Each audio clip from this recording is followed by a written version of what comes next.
এটা তো বলার দরকারই নেই, এটা তো আমাদের ইনশাআল্লাহ অবশ্যই যদি জোট হয় তাহলে অবশ্যই সিটটা তো আমাদের এমনিতেই সিলেক্ট হবে।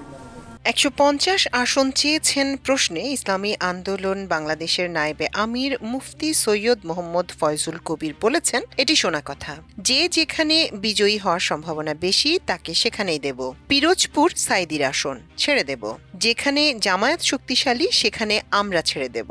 সমঝোতা হলে বরিশাল এবং বাকেরগঞ্জের ২ আসনেই নির্বাচন করবেন কিনা সেটি দলের সিদ্ধান্ত বলে জানান ইসলামী আন্দোলনের নায়েবে আমির মুফতি ফয়জুল করিম। আমরা তো ধরেন বরিশালের সব জায়গাতেই আমরা এর মধ্যে পিসফুল আমাদের সাইড সাহেব এটা তো চাওয়ার প্রশ্নই আসে না, সেখানে ছেড়ে দেব। আবার দেখা যায় অন্য কোনো জায়গায় যদি জামাত বা অন্য আমাদের শরীরটা শক্তিশালী হয় আমরা সেখানে থেকে ছেড়ে দেব। এছাড়া আমাদের বরিশাল পুরা ২১টা আসনের মধ্যে আমরা আলহামদুলিল্লাহ ইসলামী আন্দোলন এখানে অনেক শক্তিশালী, সব সিটগুলিতে শক্তিশালী, সবগুলিতে। আবার দেখা যায় অন্য এলাকাতে অন্য দল শক্তিশালী, কাজে আমরা তো চাইবো যে যেখানে যেখানে শক্তিশালী সে সেখান থেকে ক্যান্ডিডেট হোক, এটা আমাদের মূল নীতি। যেখানে যে শক্তিশালী এটা আমরা দীর্ঘদিন পর্যন্ত কার কমিটি আছে, মানে এগুলো আমরা বিশাল জরিপ করছি এতদিন পর্যন্ত। জরিপ করার পরে সেটি নিয়ে পর্যালোচনা চলতেছে যে কার এখানে কি শক্তি আছে। মঙ্গলবার সন্ধ্যায় বরিশাল প্রেস ক্লাবে সাংবাদিকদের সাথে মত বিনিময় সভায় তিনি এসব কথা বলেন।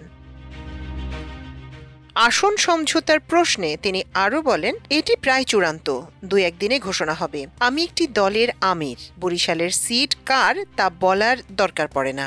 জোট হলে অবশ্যই আমাদের ছেড়ে দেবে। আমিরের এলাকার সিটই যদি আমির না পায় তবে আর জোট কিসের, এবং এটা ঔদ্ধত্যমূলক প্রশ্ন। সৈয়দ মোহাম্মদ ফয়জুল করিম বলেন, দেশে হত্যা বেড়ে গেছে, আইনশৃঙ্খলা পরিস্থিতি দিনে দিনে খারাপ হচ্ছে। যারা নিজেদের শক্তিশালী দাবি করে তারা বিরোধীদের নানাভাবে হুমকি দিচ্ছে।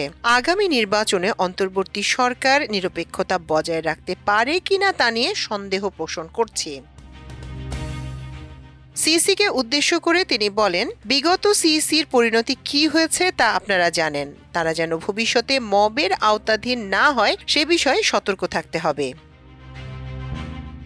সাংবাদিকদের উদ্দেশ্য করে তিনি আরও বলেন, নির্বাচনে কোনো দুর্নীতিবাজকে নির্বাচিত করবেন না।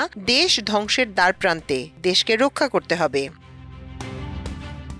অস্ত্র জব্দ নিয়ে শঙ্কিত কিনা প্রশ্নের জবাবে তিনি বলেন, বর্তমান পরিস্থিতিতে ভোটার ক্যান্ডিডেট কেউই নিরাপদে নাই। অবৈধ অস্ত্র উদ্ধার ছাড়া অবাধ নির্বাচন সম্ভব না। এ সময় উপস্থিত ছিলেন ইসলামী আন্দোলন বাংলাদেশের বরিশাল মহানগর অ্যাসিস্ট্যান্ট সেক্রেটারি মাওলানা নাসির উদ্দিন নাইস, ইসলামী শ্রমিক আন্দোলন বাংলাদেশ বরিশাল মহানগরের সভাপতি মাওলানা সৈয়দ নাসির উদ্দিন কাউসার, মহানগরের নির্বাহী সদস্য মাস্টার আব্দুল হালিম সহ বিভিন্ন পর্যায়ের নেতৃবৃন্দ। কোন জায়গায় কে নির্বাচনে দাঁড়াবে এটা তো জোট নির্বাচন করবে, জোট তো ক্যান্ডিডেট নির্বাচন করবে না। জোট হলে আসন ভাগ করবে, বরিশাল আপনার, বাকেরগঞ্জ আপনার, মেহেন্দিগঞ্জ আপনার, এটা হলো জোটের দায়িত্ব।